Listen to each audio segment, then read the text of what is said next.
Hello everybody, আমি যোনটো 26 জানুৱাৰীত হৈ আছিল ই কুহিপাতৰ যোনটো ওপেন মক টেষ্ট আছিল হেতুৰ আমি কোৱেশ্চনছ খিনি ডিসকাস কৰি আছিলো তো আমি আজি এটা নতুন পাৰ্ট লৈ আপোনালোকৰ আগত আহিছো এই টেষ্ট সিৰিজটো যদি আপোনালোকে এভেইল কৰিব বিচাৰে সো হিয়াৰ আৰ সাম ডিটেইলস কি আমাৰ 8টা ফুল লেংথ টেষ্ট আছে আমাৰ টেষ্ট সিৰিজটোত আৰু 7টা সেকশনাল আছে আৰু এই 8টা ফুল লেংথ টেষ্টৰ ভিতৰত দুটা আপোনালোকৰ আসামৰ বেসড ফুল লেংথ টেষ্ট আছে ওকে আৰু নট অনলি দিস আমাৰ 5টা সি সেটৰ টেষ্টও আছে ফাইন তো জুন সকলে সি সেটৰ লৈ অলপ ভয় ভাব আছে মনত ফাইন কি ম্যাথছ আমি পাৰিম নে কৰিব বা ইংলিশ খিনি আমি কোনখিনি বস্তু এটেম্প কৰিব লাগিব ফাইন তো এই 5টা সি সেটৰ টেষ্টে আপোনালোকৰ হে ফিয়াৰ টু অটৰুৱাত হেল্প কৰিব তো all the taste R aligned according to the APSC syllabus যোনটো আমাৰ স্টেটমেন্ট বেসড কোৱেশ্চন আহা দেখা গৈছিল লাষ্ট ইয়াৰ হেতুৰ বেসিছত আৰু এই সকলো বস্তুখিনি আপোনালোকে আমাৰ পোৰ্টেলত এক্সেস কৰিব পাৰিব দামটো অতি কম হয় 1499 so anyone who thinks ki ei bostuto apnalokor help hoy ase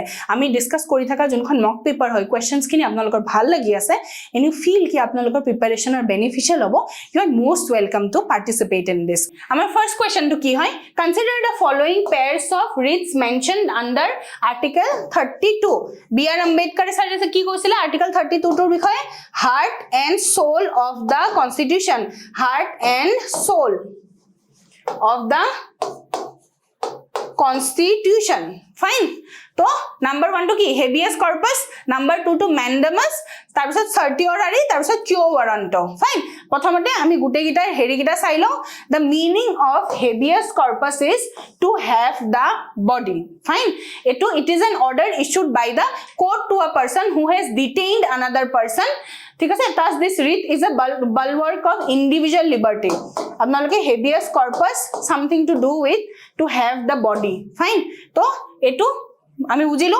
next আমি কি বুঝিম mandamus ঠিক আছে it is a command issued by the court to a public official asking him to perform his official duties that he has failed or refused to perform mandamus কি হয় কি কোর্টে কি কয় এজন পাবলিক অফিচিয়ালক কয় কি আপুনি আপোনাৰ নিজৰ কাম কৰক ঠিক আছে mandamus হেতু mandamus হয় habeas corpus কি হয় কি কোনোবাই যদি সাপোজ মই কাবাক এজনক মানে ইলিগাল ওয়ে ডিটেইন কৰি থৈছো ফাইন তো কোৰ্টে কি কব পাৰে বডি টু প্ৰডিউস কৰক কোৰ্টৰ ফ্ৰন্টত ঠিক আছে টু হ্যাভ দা বডি হেতুই বুজাইছে তাৰ পিছত certiorari is issued by a higher court to a lower court or tribunal either to transfer a case pending with the latter to itself or to squash the order of the latter in a case okay certiorari aru eta ki asile jontu yate questioner huda nai prohibition fine next to ki hoy quo warranto means by what authority it is issued by the court to inquire into the legality of claim of a person to a public order to ami itia nijor question to return ahim habeas corpus ki hoy squash the order of lower court fine hetu right hoy to command to perform official duties mandamus to hikisilo apuni nijor kaam korok number 2 is right certiorari protection of individual liberty definitely no hoy no etu to habeas corpus hoy squash the order of lower court fine quo warranto hoy the certiorari hoy isn't it quo warranto ki hoy inquiry legality of a claim of a person to public office to yate dutai right hoy ne to ami ki gom palo b for ball next to ki hoy consider the following statements regarding North Atlantic Treaty Organization okay it is an intergovernmental military alliance between 30 member states signed in 1949 after the Second World War NATO members states agree to defend each other against attack by third parties fine to yate second statement to right hai first to intergovernmental fine intergovernmental hoy ne nohoy ei to word apnaloke janibo lagibo intergovernmental hoy ne nohoy is an alliance between 30 member states signed in 1949 after the Second World War okay so here our first statement is also right ঠিক আছে apnaloke ei to bostu doubt hoba pare ki 30 hoy ne nohoy aru intergovernmental hoy ne nohoy kun kira bostu emphasize koribo lage ma koi disu প্ৰত্যেকটো আপোনালোকে যেটা treaty পঢ়ে হেতু inter governmental হয় নে ঠিক আছে যেনেকে কি সাইটছৰ ট্ৰিটিটো ইন্টাৰ গভৰ্নমেন্টাল হয় নে হেতু কোৱেশ্চন কৰিব প্ৰত্যেকটো ট্ৰিটি কোৱেশ্চন কৰিব কি ইন্টাৰ গভৰ্নমেন্টাল হয় নে ফাইন তো ইয়াতে 30 মেম্বাৰস তো মনত থাকিব বুলি মই এক্সপেক্ট কৰা নাই কিন্তু ইয়াতে 30 তো ৰাইট হয় ফাইন আৰু 1949 this is one thing which you can know that after the Second World War NATO headquarters are located in Belgium fine to D for dog is the answer Okay, so North Atlantic Treaty Organization, also called the North Atlantic Alliance, is an intergovernmental military alliance between 30 member states. Okay, 28 European and 2 North American. Established in the aftermath of World War II, the organization implemented the North Atlantic Treaty signed in Washington DC in 1949. NATO is a collective security system. Its independent member states agree to defend each other against attacks by third parties.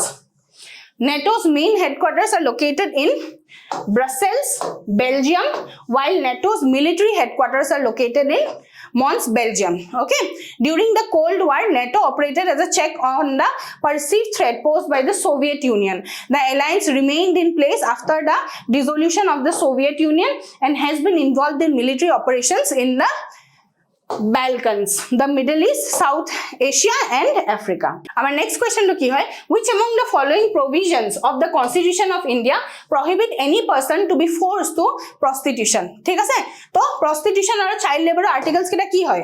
23, 24, তো here Article 24 হয় না, Article 14 বেলেগ, Article 21 বেলেগ, 21 A capital A বেলেগ, Article 16 বেলেগ, fine. Article 23 তো কি লিখা আছে আমি dominantly চাই লও, prohibits traffic in human beings, forced labor and other similar forms of forced labor. Any contraventions of this provision shall be an offense punishable in accordance with law. This right is available to both citizens and non-citizens.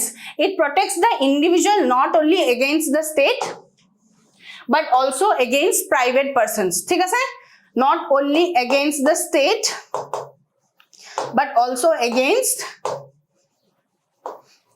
private persons. Fine. The expression traffic in human beings include selling and buying of men, fine, women and children like goods, immoral traffic in women and children including prostitution, devdasis and slavery. To punish these acts, the parliament has made the Immoral Traffic Prevention Act. তো আপনাদেরকে মনে রাখিব কি prohibits traffic in human beings, forced labor কথা কয়, ঠিক আছে, আৰু আৰ্টিকেল 24 টো আপোনালোকে হেনেকে মনত ৰাখিব লাগিব হয় নহয়, চাইল্ড লেবাৰৰ বিষয় কোনটো আৰ্টিকেলত কয় 23 নে 24, হেখিনি ডিফাৰেন্স অলপমান জানিব লাগিব, ঠিক আছে। সো আমাৰ নেক্সট কোৱেশ্চন টো কি হয় কি কিছুমান বাইলেটাৰেল ৰিলেশনস কনসিডাৰ দ্য ফলোইং পেয়াৰ্স প্ৰজেক্ট দিয়া আছে আৰু এসোসিয়েটেড কান্ট্ৰি খিনি হুডা হৈছে, ঠিক আছে। তো আমি প্ৰথমতে ভেৰিফাই কৰিব চেষ্টা কৰিম কোনটো কাৰ লগত, মাইত্ৰী সেতুটো শ্ৰীলংকাৰ লগত নেকি। মাইত্ৰী সেতুটো নামটো শুনিলেই লাগে it has got something to do with Bangladesh, fine, and যেনেকে লাগে শ্ৰীলংকাৰ লগত ৰিলেশন নাই, it is has something to do with Bangladesh, ঠিক আছে। ওয়েস্ট সেটি দেন তো আফগানিস্তানৰ লগত ৰিলেটেড হয় নেকি, अगेन ওয়েস্ট সেটিটো ন আফগানিস্তানৰ হয় নিচিনা নামটো শুনি লাগা নাই, ফাইন। এই যে এক্সাৰসাইজ বিলাক হয় যোনবিলাক আমাৰ নেভেল হয় তাৰপিছত মিলিটাৰী হয় আৰ্মিৰ হয়, ঠিক আছে, তো সেইবিলাক এক্সাৰসাইজো ন কান্ট্ৰি যোনখনৰ লগত আমি কৰি থাকো হেতুৰ লগত ন কিবা এটা হলেও এলাইনমেন্ট থাকে। তো এই যে প্ৰজেক্ট খিনি আছে এই প্ৰজেক্ট বিলাকৰো ন অকমান শুনিলে আপোনালোকৰ লাগিব কি আফগানিস্তানৰ হ'ব পাৰে নেকি, ফাইন। সেইখিনি অলপমান যদি আপোনালোকে মানে হেৰি কৰিব এসোসিয়েট কৰিব চেষ্টা কৰে কি মাইত্ৰী ওয়াৰ্ডটো, ফাইন, শুনিলে পেলাতো মাইত্ৰী মৈত্ৰী এনেকুৱা লাগিছে ন, হয়নে নহয়। তো যেনেকে কি মই এটা কৈ আছো মাইত্ৰিয়া তো ফিউচাৰ বুদ্ধা আছিলে, ফাইন, ফিউচাৰ বুদ্ধা আছিলে। আৰু এনেকে এসোসিয়েট কৰক কি পালাস বিলাকটো বেঙ্গল এৰিয়াত আছিলে হয়নে নহয়, মানে বাংলাদেশ এৰিয়াটো থাকিব পাৰে, ফাইন। তো মাইত্ৰিয়া ওয়াৰ্ডটো যদি থাকিব পাৰে মাইত্ৰী ওয়াৰ্ডটো থাকিব পাৰে হয়নে নহয়। তো এই মাইত্ৰিয়া যে ফিউচাৰ বুদ্ধা আছিলে এটো এটা ইউপিএসসি পিওয়াইকিউত আছিলে, কিন্তু মাইত্ৰিয়া ওয়াৰ্ডটো জানো মই, তো মাইত্ৰী ওয়াৰ্ডটো হ'ব পাৰে বাংলাদেশৰ লগত, মই তেনেকে এসোসিয়েট কৰিছো, ঠিক আছে। তো মই এটো বাংলাদেশ হয় আনসাৰটো, কিন্তু এনেকে আপোনালোকে মানে যদি পিওয়াইকিউ সলভ কৰে ন তেতিয়া এটা আইডিয়া হৈ যাব কি মাইত্ৰী ওয়াৰ্ডটো কাৰ লগত হ'ব পাৰে, what is the have I hard it বিফোৰ, আপোনালোকে হেতু গম পাই যাব। ওয়েস্ট সেটিৰ নেমটো আফগানিস্তান নহয়, ঠিক আছে। কালাদান মাল্টি মডেল প্ৰজেক্টটো আমি জানো ৰাখাইন ষ্টেট হয়নে নহয়, মিজোৰাম হয়, অলপ ৰেল দি যায় অলপ ৰাস্তা দি যায় অলপ পানী দি যায় হেনেকে কৈ আছে মাল্টি মডেল হয়, okay.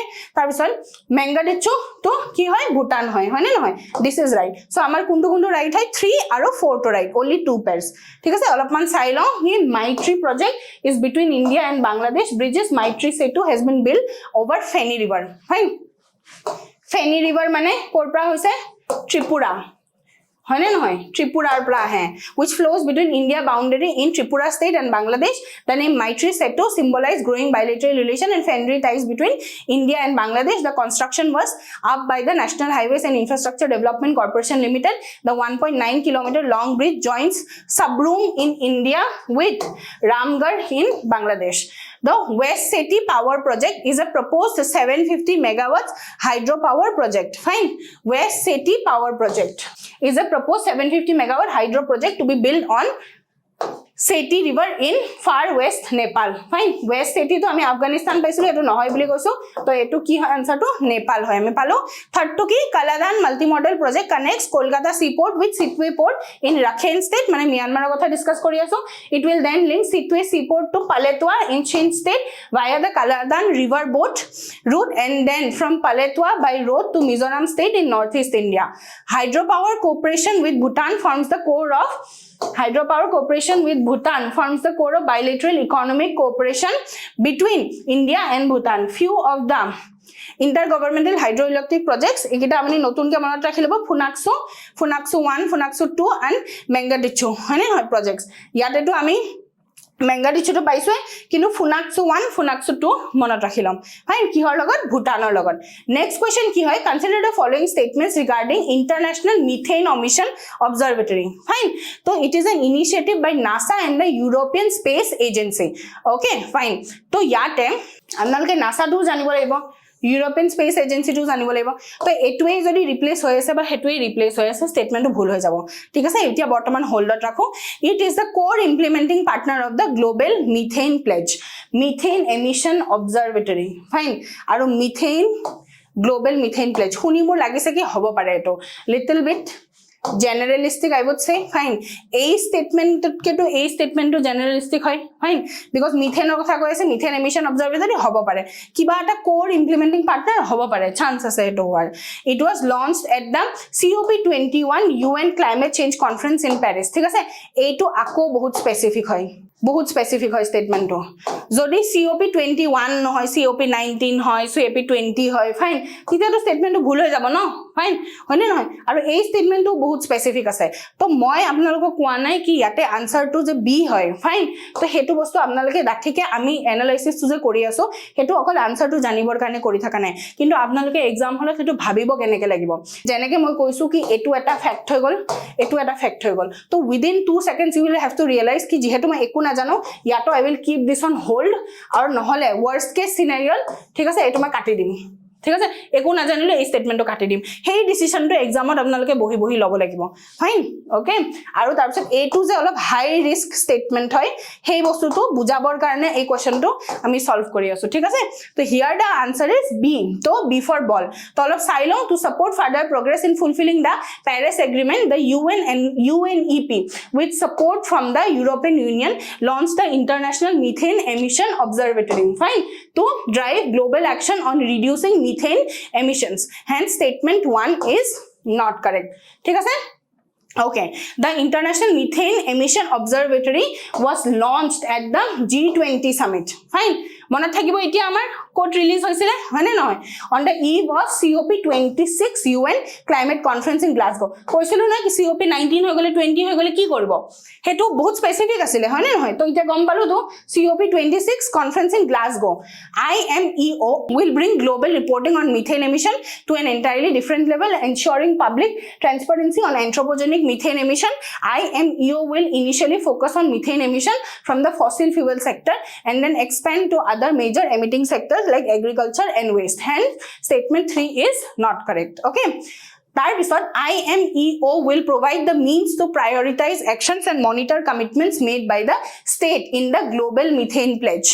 A US and EU led effort by over 30 countries to slash methane emission by 30% by 2030. Next কি কৈছে IMEO is the core implementing partner of the Global Methane Pledge. Hence statement 2 is correct. The Global Methane Assessment 2030 baseline report was released by Climate and Clean Air Coalition. Fine. Etu eta another coalition juntur kotha PYQ UPSC huda hoisile. So this also becomes important. All of man apnaloke research kori lobo ki Climate and Clean Air Coalition ki bostu hoy. Thik ase? And the United Nations Environment Program, this is another body. আগটো পাই গৈছো আমি হেতু কথা discuss কৰিম আৰু global methane pledge fine environment যেতি আপোনালোকে পঢ়ে যিখিনি লেজিসলেশনস পঢ়িব লাগে আমি কি কি চালো ষ্টকহোম চালো বেসেল চালো ৰটাৰডাম চালো তো এইবিলাকো চাব লাগিব climate and clean air coalition UNEP inter governmental হয় নে নহয় ফাইন কোন ইয়াৰত স্টাৰ্ট হৈছিলে ফাইন তাৰপিছত গ্লোবাল মিথেন প্লেজ কি বস্তু হয় গ্লোবাল মিথেন প্লেজ তো launch date COP26 in 21 to catalyze action to reduce methane emission led by United States and European Union to be remembered. Okay, so yate to ami olopman cover koriye lolu aim ki asile to collectively reduce methane emission by at least 30% below the 2020 levels by 2030. Fine, at least 30%. Membership more than 100 countries, participants together responsible for 45% of the global human caused methane emission. India did not sign the pledge because of its concern. Fine, ei bostu tu monot rakhibo usually India sob bostur agbahi thake hoy na noy sob climate negotiations er agot thake kintu ei to je India did not sign the pledge because of its concern over the impact on trade on the country's vast farm sector and the role of livestock in the rural economy. So hetu olop monot rakhibo ki India did not sign. So my next question to ki hoy which of the following countries are located entirely boli koise thik ase etu equator hole tropic of Cancer tropic of Capricorn to ei area khinir exactly bhitorot hobo laibo thik ase and the tropic of Capricorn to yate amar option kita sailo Myanmar acha thik ase ami eta bostu to janu ki India through the tropic of Cancer to jai janu to ami to Myanmar er almost height to India majote ase hoine nohoy to ki hoy to Myanmar er amar je India মাজেদি যাই হেতু যে জানো fine তো রাফলি আমার idea হ'ব লাগে কি মিয়ানমাৰৰ মাজেদিও যায় ঠিক আছে তো এন্টায়াৰলি তো মিয়ানমাৰ নাই হা তো হেতুৱে যদি জানো we will get to the answer C হয়নে নহয় কি এন্টায়াৰলি মিয়ানমাৰখন নাই হেতু জানিলেই হল isn't it কিন্তু ইয়াৰ ভিতৰত আৰু এটা সাপোজ এতিয়া Philippines to ase boli jehetu Myanmar er tolot ase Philippines to hoine noy to Philippines to entirely definitely thakibo apuni jodi okol Philippines to janile heten titia to apunar B C aru D tintar majo choose koribe lagile heten hoine noy eto to iman bhal scenario nohoy tatke jodi apuni etue sure ke ko pare ki Myanmar through the definitely tropic of cancer to par hoise fine to entirely nai titia to apuni eta option er logote robo lagibo no to better case scenario ami directly answer to pai golu hoine titia ami olopman sailo tropic of Cancer passes through 16 countries bole thik ase Myanmar Taiwan Bangladesh India to jano Bangladesh hoy definitely hoy because hoy na northeast India etu par hoy na tropic of Cancer to Bangladesh eri hobo to Myanmar Taiwan Egypt Mexico hence one is not correct okay tropic of Capricorn passes through 10 countries such as Australia, Namibia, Brazil, Argentina, etc. Hence, option 3 is not correct. Sudan and the Philippines are completely located between the Tropic of Cancer and the Tropic of Capricorn. Fine? Okay? Next question, which of the following statements are correct regarding the Plastic Waste Management Amendment Rules? Plastic Waste Management Amendment Rules. Okay?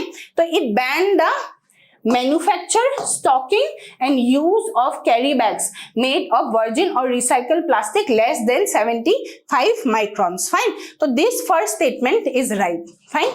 Ki made of virgin or recycled plastic less than 75 microns hetu ban kori dia hoise the ban is also extended to commodities made of compostable plastic thik ase so this is the not right fine so a is a rules regulation khini electronic waste management on ki rules regulations ase plastic waste management amendment rules or ki rules regulation ase olopman janibo laibo ami olopman discuss korilo it clearly stipulates the urban local bodies should ban less than 50 micron thick plastic bags and not allow the usage of recycled plastic for packaging food beverage or any other eatables agote ki asile less than 50 micron asile thik ase to he bostu change kori ite ki kori dia hoise ban the manufacture import stocking distribution sale and use of carry bags made of virgin or recycled plastic 75 kori dia hoise he 25 micron to add kora hoise hence statement 1 is correct the items that will be banned are earbuds with plastic sticks for balloons, plastic flags, candy sticks, ice cream sticks, polystyrene for decoration, plastic plates, cups, glasses, cutlery such as forks, spoons, knives, straws, wrapping funds and sweet boxes. Hekhini bostu mane almost bahut inclusive hoy, bahut khini bostu include kora hoy goise. Fine. Aru second point to ki asile amar first editor ki 2006 tor juntu regulations asile, it introduced the concept of extended producer responsibility. This is an important point. This is a very important point. Fine. Extended producer responsibility to heri kora hoisile, add kora hoisile to manage plastics in India. EPR means the responsibility of producer for environmentally sound management of the product until the end of life. Mane moi eta plastic bag banalu, so moi jodiu hetu belegok besu use koribor karone kintu etu more responsibility ki hetu end of life poaloke kod goi paise goi plastic bag to. Fine, mane moi bag to besar bitor pisot eneko policy rakhibo lebo ki apnar jodi use kora hoy ja ahi muke di dibo moi recycle korim. Fine, to hetu ki hoy extended producer responsibility. Okay, fine. To hetu kundu 2016 ote add kora hoisile. Tar bisot ki hol ki ei 2021 ot ki hol ki etu 25 microns to bahai dile first of all aru bahut inclusive kori dile. The ban will now apply to commodities made of compostable plastic, hence statement 2 is incorrect. Okay, next is what is the Pranam Act about? Fine, to ইয়াতে প্ৰণাম এক্টটো কি হয় আমি এটো খুবেই নিউজত আছিল আমাৰ অসমৰ সেন্ট্ৰিক যেখিনি কারেন্ট এফেয়ার্স হৈ আছিল it has got at least আপোনালোকে যদি বেলেগ একো না জানে at least you should know কি it has got something to do with কি পেৰেন্টস ফাইন আৰু কি হয় স্পেশালি এবলড what siblings এই দুটাৰ কেয়াৰৰ লগত ৰিলেটেড হয় fine making it mandatory for the state employees to look after their parents. Fine, ঠিক আছে? So this is our right answer. Providing financial assistance to differently able persons by government of Assam. Providing financial assistance to elderly parents by government of Assam. So these statements are not right because able by government of Assam nohoy, etu government of Assam nohoy. Fine, agor khini thike asile. Providing financial assistance elderly parents or kane hoy, hetu loge thike asile. Assistance nidiye. Fine, aru differently able people hoy, hetu right asile. Kintu government of Assam e nidiye. Hoy na nohoy? Makes it mandatory for state employees to look after their parents. Government eko finance no kore eton. Makes it mandatory for state government employees to look after their parents and unmarried differently able siblings who do not have their own sources of income. Fine, ঠিক আছে? Okay, next ki hoy with reference to National Disaster Response Force, consider the following statements. It is the world's single largest force dedicated to disaster response. Fine, National Disaster Response Force, it is the world's single largest force dedicated to disaster response. Fine, next is it functions under the Ministry of Defense. Okay, it does not function under the Ministry of Defense. Fine, it does not. So number 2 is definitely wrong.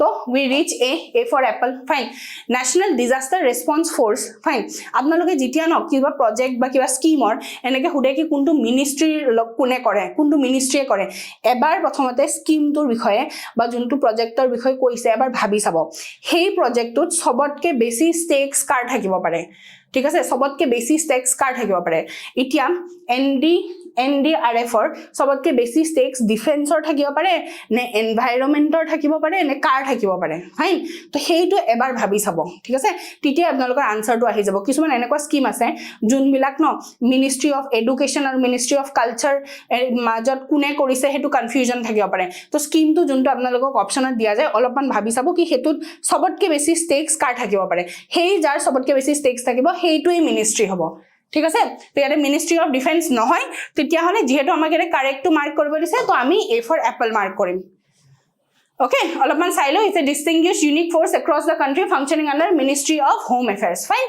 তো ইয়াতে হেতুৱে যোনটো কথা আমি কৈছিলো কি environment হ'ব পাৰে fine defense to questionত আছে okay আৰু যদি একো নহয় তিটা হোম হ'ব পাৰে ঠিক আছে তো আপোনাৰ যদি ইয়াতে ডিফেন্স তো এলিমিনেট কৰিব পাৰিছে এট লিস্ট আপুনি যদি এনেকে ভাবিছেও ন কি জানি এনভায়ৰনমেন্ট হ'ব পাৰে ঠিক আছে তিতিয়াও well and good because at least আপুনি ডিফেন্স তো এলিমিনেট কৰি আছে আপুনি হোম মিনিষ্ট্ৰি লকে ঠিক আছে ভাবিব পাৰা নাই গৈ লৈ পৰা কিন্তু এনভায়ৰনমেন্ট যে হ'ব পাৰে ফাইন বেসি ষ্টেকস থাকিব পাৰে এনভায়ৰনমেন্ট মিনিষ্ট্ৰি তাৰ পিছত হেখিনি যে ডিৰাইভ কৰিব পাৰিছে এপ্লড yourself for this ঠিক আছে কি ডিফেন্স তো আপোনালোকে ৰাইট মাৰ্ক কৰি দিয়া নাই okay So today NDRF is a distinguished force, unique force across the country functioning under the Ministry of Home Affairs, Government of India within the overall command, control and leadership of the Director General NDRF. So elimination, the correct answer is A. Okay. Who is the founder of Southeast Asian Ramayan Research Center? So this is a 5-second answer. ठीक है Southeast Asian Ramayan Research Center एकदम চকু বন্ধ কৰি Mamoni ৰস্তম Goswami mark কৰিব পাৰিব লাগে because we are what serious APSC aspirants আমি শুনিয়ে থাকো মামনি ৰস্তম গোস্বামী বাইদৰ কথা হয়নে নহয় 2021 APSC মেইনছৰ কোৱেশ্চন হোদা গৈছিলে isn't it ভূপেন হাজৰিকাৰ কথা লক্ষ্মীনাথ বেজবৰুৱাৰ কথা মামনি ৰস্তম গোস্বামীৰ কথা তো তাতে যদি সেই কোৱেশ্চনটো লিখিছিলো at least we know ki Southeast Asian Ramayan Research Center has got something to do with Mamoni ৰস্তম Goswami ma'am है ना okay Next is ami alopman hetu sailo the epic Ramayana has acted as a messenger of peace hope and harmony among people cutting across language and religion the Southeast Ramayan Research Center was founded by Akham Ratna Gyanpith Award from Akham fine Akham Ratna Gyanpith Award from Akham late Indira Goswami mane urf LIS naam to ki hoy Mamuni Rostam Goswami ma'am who was also known as Mamuni Rostam Goswami she was an outstanding writer in Ramayan school the center was inaugurated in 2008 by one of the greatest Ramayan scholar Dr. Nuria Muhammad of Malaysia. The center is liberal in its outlook and perspective. Mamuni Rostam Goswami has done one and all has done extensive research on the appeal of Ramayana in the northeast region. Okay. Next ki hoy what is the purpose of the Kherai Puja in Hinduism for the Bodo people? ঠিক আছে? Okay.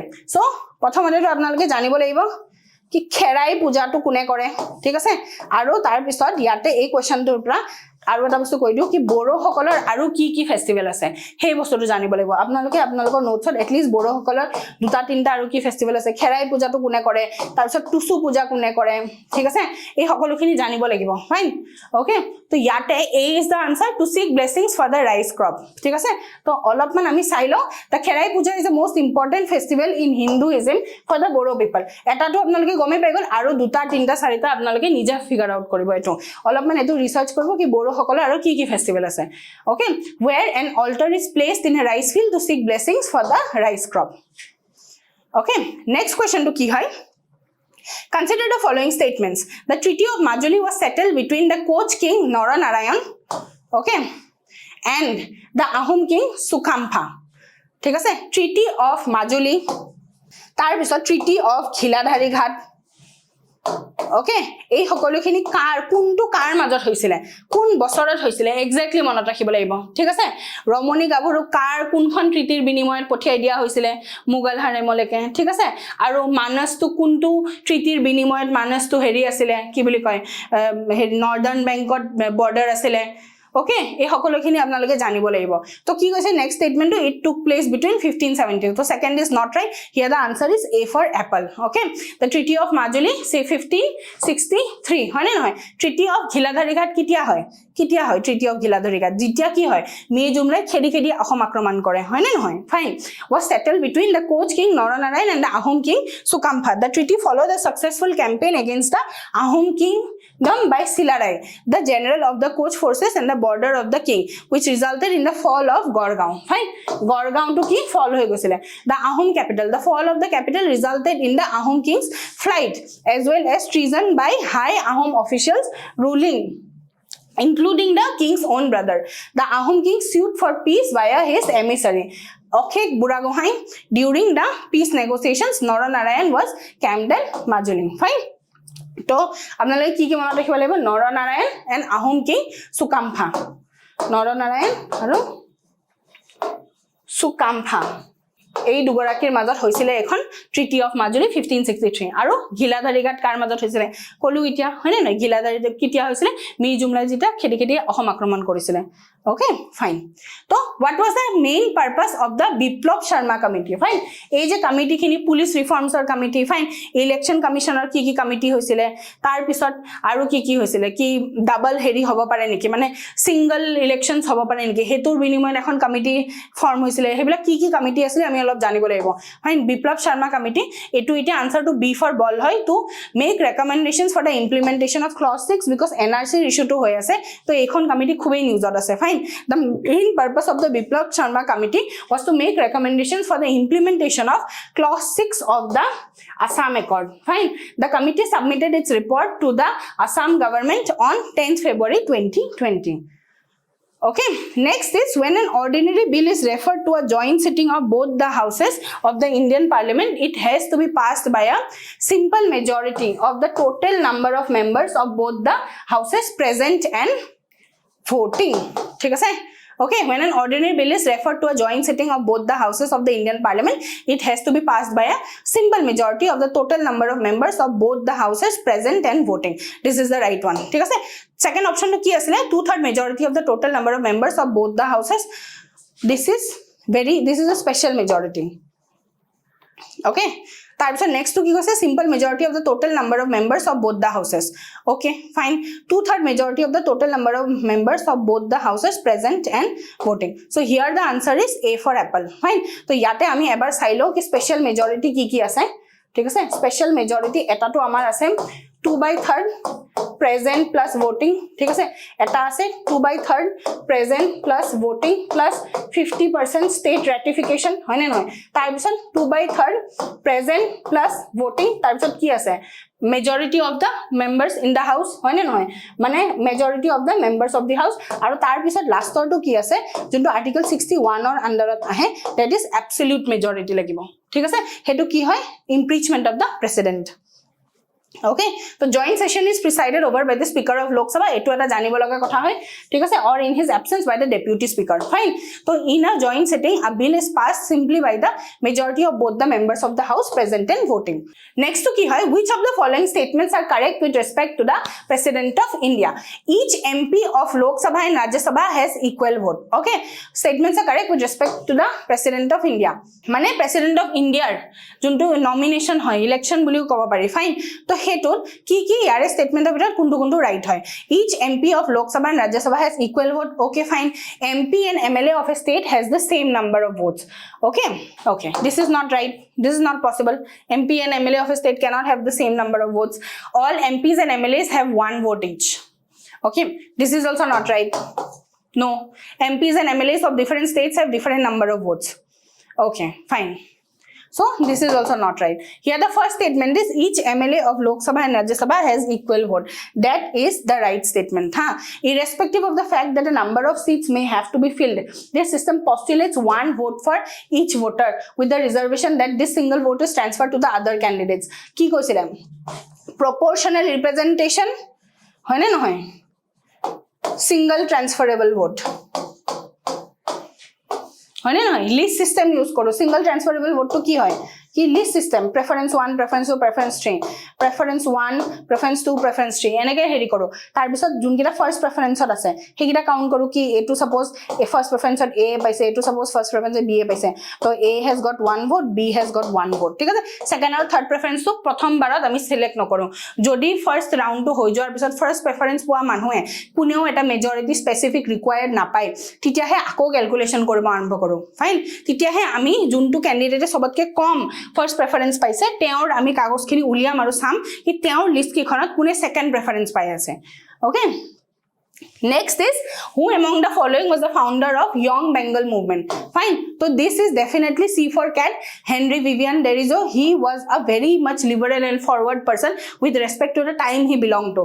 Hekane ki hoy ki koa jay ki he was disconnected with the masses because people were not able to cultivate that much of liberal mindsets by the time he was giving ideas. Fine. So অলপমান disconnect asile. Mane jodi জনসংখ্যা সকলো মানুহ অলপমান কম লিখিত আৰু অলপমান কম পঢ়া নাছিলে তো তেওঁলোক সকলে ন বুজি পোৱা নাছিলে এও কি কি কব বিচাৰিছিলে তো অলপমান আলুফ আছিল মানুহখিনি মানে তেওঁৰ আইডিয়াজ বিলাকৰ লগত but he was the founder of the young Bengal movement আৰু নিজৰ ফালৰ পৰা যিখিনি চেষ্টা কৰিব লগা হৈছিলে লিবাৰেল আইডিয়াজ বিলাক হেৰি কৰাত ইনগ্ৰেইন কৰাত Indian সোসাইটিত he has done a huge chunk of it fine টাইমটো অলপ চাই লব 1820s fine Okay. A radical trend arose among the Bengali intellects during the late 1820s and 1830s. It was more modern than even Raja Ram Mohan Roy and is known as Young Bengal movement. Okay, founded by Henry Vivian Derizo.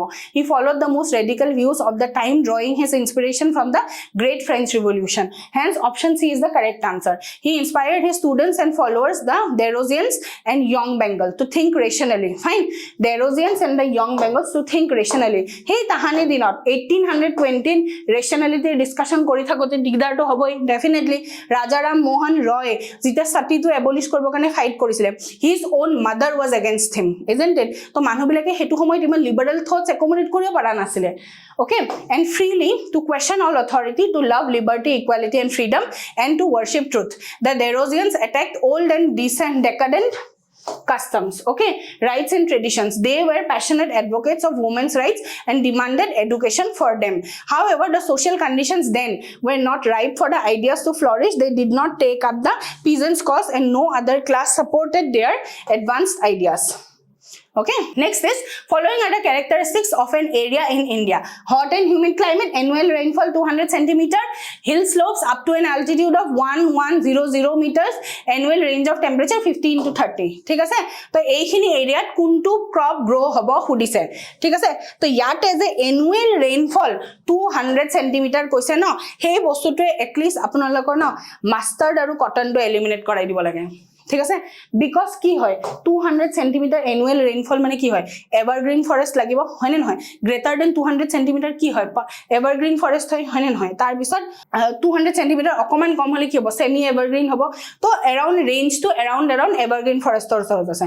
তো cotton আৰু mustard নহয়, cotton আৰু মাষ্টাৰ্ডক অলপমান ৰেইনৰ পৰিমাণ তাতকৈ কম লাগে। তো ইয়াতো আপুনি ভাৰ্জিনিয়া টবেকো নহ'লে পেপাৰলৈকে আহিব লাগিব। তো 50-50 আপোনালোকে এটলিষ্ট এটা মাৰ্ক কৰিব লাগিব। আৰু এটা বস্তুটো এটলিষ্ট আপোনালোকে জানে ন কি টবেকোটো কিহৰ পৰা হয়, গছৰ পাতৰ পৰা হয়, হয়নে নহয়? শুকান পাতৰ পৰা হয়। And those leaves fall down, আৰু লিভছ ফল ডাউন হোৱা মানে কি হয়, ছিজনেল ভেৰিয়েশ্যন আছে, মানে ডেচিডাষ্ট্ৰি, হয়নে নহয়? মানে ইয়াতে যে এনুৱেল ৰেইনফল 200 কৈ আছো, মানে এভাৰগ্ৰীন ফৰেষ্টৰ কথা কৈ আছো। তো ভাৰ্জিনিয়া টবেকোটো সেনেকৈ আপোনালোকে এলিমিনেট কৰিব পাৰিব। Then C is the only option you are left with, paper. তো definitely that is the right answer, হয়নে নহয়? এক্সেক্টলি জানিব নালাগে, অলপমান থুলমূলকৈ জানিলেও you will be able to eliminate. Okay, the above climate conditions are found in India in western coastal area from Maharashtra, Goa, Kerala, coastal Karnataka, including the western Ghats and hilly areas of northeast, except some parts of Meghalaya and Arunachal Pradesh. Virginia tobacco is cultivated in Andhra Pradesh and can be grown in dry weather. Ki koisilo? Deciduous, hoy na noy? So pepper should be the correct option. Next is a particular state in India has the following characteristics. It is located on the same latitude which passes through northern Rajasthan. Okay, fine. It has 80% of its area under forest. Okay, fine. Over 12% of forest cover constitutes protected area network in the state.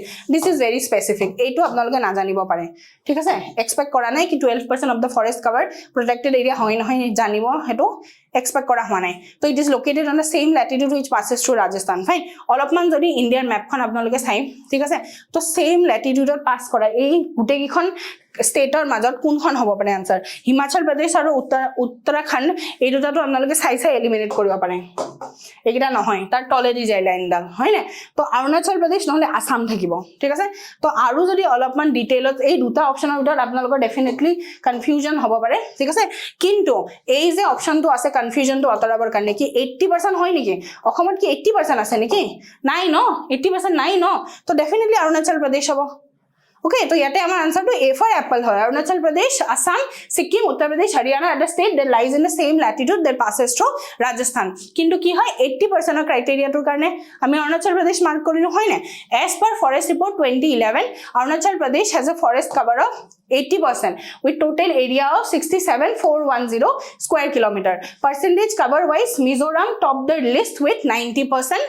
Followed by Lakshadweep with 84%. ঠিক আছে, Mizoram topped the list with 90%, Lakshadweep with 84%. Over 12% of forest cover constitutes protected area in Arunachal Pradesh. তো ইয়াৰ পৰা এটা নতুন fact পালো কি 12% of forest cover constitutes protected area network.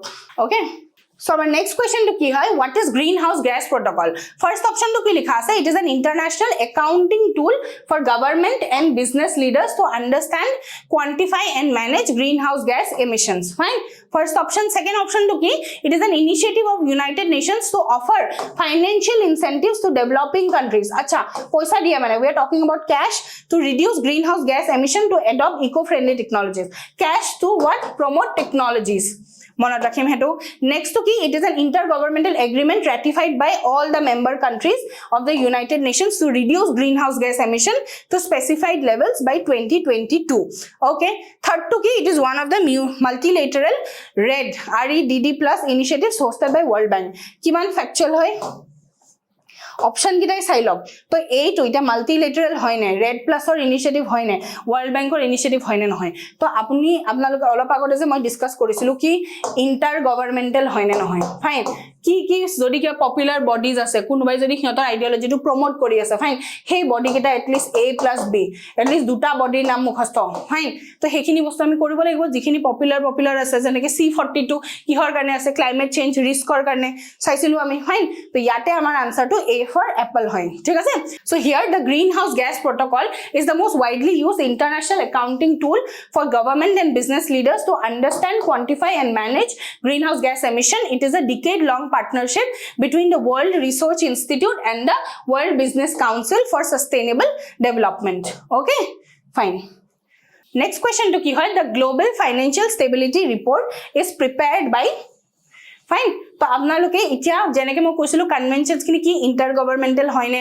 A আৰু B at least দুটা কোন কোৰ হেৰি আছে পাৰ্টিসিপেন্টস আছে কিবা অৰ্গানাইজেচনে প্ৰমোট কৰাই আছে নেকি হেখিনি একদম লিষ্ট বনাই আপোনালোকে অলপমান ইম্পৰ্টেন্ট খিনি মুখস্থ কৰিব লাগিব ফাইন তো গ্লোবাল ফাইনান্সিয়াল ষ্টেবিলিটি ৰিপৰ্ট তো এটো IMF ৰ ৰিপৰ্ট হয় ফাইন এটা মই ট্ৰিক দিব পাৰো কি financial stability fine financial stability logot almost GG report hoy no something to do with the financial stability ta pakistanok bail out di ase hoy na IMF e to heneko bostu khini no usually IMF e kore ঠিক আছে হেখানে বস্তু বিলাক তো এই যে financial stability report হেকানে IMF এটো আপোনালোকে অলপ ৰিস্ক লৈ প্লে এনেকুৱা বস্তুখিনি গেছ কৰিব পাৰে কি ফাইনান্সিয়াল ষ্টেবিলিটিৰ কথা কলে ইউজুয়ালি IMF এ কৰে কামটো ঠিক আছে তো ইয়াৰে আনসাৰটো আমি চাইলো the global financial stability report GFRS is a survey by the IMF staff published twice a year in the spring and fall the report draws out the financial ramifications of economic issues highlighted in the IMF's world economic outlook okay the IMF prepares the report কি গলো financial ষ্টেবিলিটিৰ কথা আহিলে যি কোনো report যদি financial stability হয় যদি IMF ৰ আনসাৰ আছে IMF যদি আনসাৰত আছে if you don't know the answer তো অলপমান you can take a risk on it because usually financial stability ৰ বস্তুখিনি IMF এ ৰিপৰ্ট বিলাক পাবলিশ কৰে okay so here we have come to the end of our class today আমি যোনখিনি questions discuss কৰিলো হেখিনি আমাৰ যোনটো mock test conduct কৰা হৈছিল 26 January হেতুৰ part হয় if you like this questions fine and you feel ki mock test to lole test series to lole আপোনালোকৰ help hobo you are most welcome to contact on the number that's given on the pamphlet fine and it is only for 1499 you can avail it to your benefit thank you